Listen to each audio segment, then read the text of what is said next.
couple of weeks ago, I talked on this show about how Brandeis University in Massachusetts has published a list of oppressive phrases, their words, not mine, that students and staff ought to avoid. Examples included female-bodied, homeless person, and even the word picnic. Apparently, picnic has historical connotations of racist lynchings in the US. But as the novelist Joyce Carol Oates pointed out, Brandeis was perfectly happy to use the word lynchings in their documentation, so why wasn't that on the list? That said, I do really find picnics quite oppressive. I don't like sitting on the grass, pretending to enjoy myself while I'm picking insects out of the quiche Lorraine. I'd much rather be in Nando's, you know what I mean? I suppose that's by the by. Of course, when it comes to the culture wars, we're always just one step behind the US. So, hot on the heels of Brandeis University's attempt at policing speech, this week it was reported that the University of Glasgow had asked academic staff to add trigger warnings to course content in case they cause students any distress. But, as an added twist, they've requested that the phrase content advice is used because the phrase trigger warning might be triggering. Something to do with guns. Or maybe they just don't like that character from Only Fools and Horses. The thing is, we can't sanitise higher education. If you're studying law, for instance, you might have to learn about some distressing crimes. For years now, students in America have been requesting that their teachers do not mention sexual assault cases or include them in exams for fear of reigniting trauma. One writer for The New Yorker reported that a student asked a teacher not to use the word violate, even in the context of the question, does this conduct violate the law? Because that could be triggering. But the truth is, if you can't hear about unpleasant crimes, you probably can't study criminal law. Just as you can't expect to specialise in heart surgery if you can't stand the sight of blood. And what about literature? It's all murder, incest, sexual perversity. Well, the best bits are anyway. How are you meant to read Ovid if you want your characters to be squeaky clean? Even Adonis, the most beautiful man who ever lived, had a shady past. Adonis, if you don't know, is the product of an unnatural union between his mother and his grandfather. I mean, his mum literally tricked her own dad into having sex and got pregnant. Isn't that triggering? And let's not forget that Adonis was born out of a tree, which would be particularly upsetting if you've got an allergy to bark. Twiggering. Twiggering, thank you, Simon. He's here for the puns.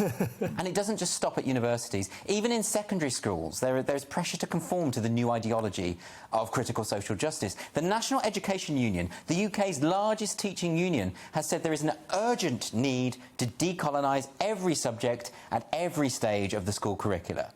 Their report even claims that classroom layouts can be racist. You know, where the desks go. Don't ask me why. It's probably something to do with Westerners culturally appropriating feng shui or something. In addition, the report calls for activist training for teachers. The union is specifically saying that teachers should become activists. Well, when it comes to bad advice, that takes some beating.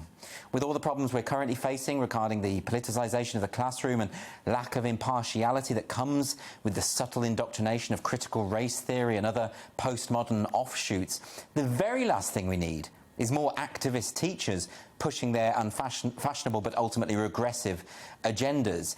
And we've seen the impact already. Last week on Free Speech Nation, we discussed Brighton Council's new anti-racist schools strategy, which sounds great, doesn't it, because we're all against racism, but what it really is the introduction of critical race theory by stealth. At London's American School, the UK's most expensive day school, pupils have been allegedly segregated by race for after-school activities. Now, education seems to have become the key battleground of the culture wars. I routinely get messages from teachers who are having to sit through training sessions about white privilege or unconscious bias and who are told that their curriculum ought to be decolonised. And some are being told to keep their opinions to themselves if they're unfashionable. And indeed, all the evidence tells us that schools and universities are growing ever more conformist and hostile to viewpoint diversity. Others are being told to announce their pronouns in emails or meetings, or being instructed to chant "smash heteronormativity" in training sessions.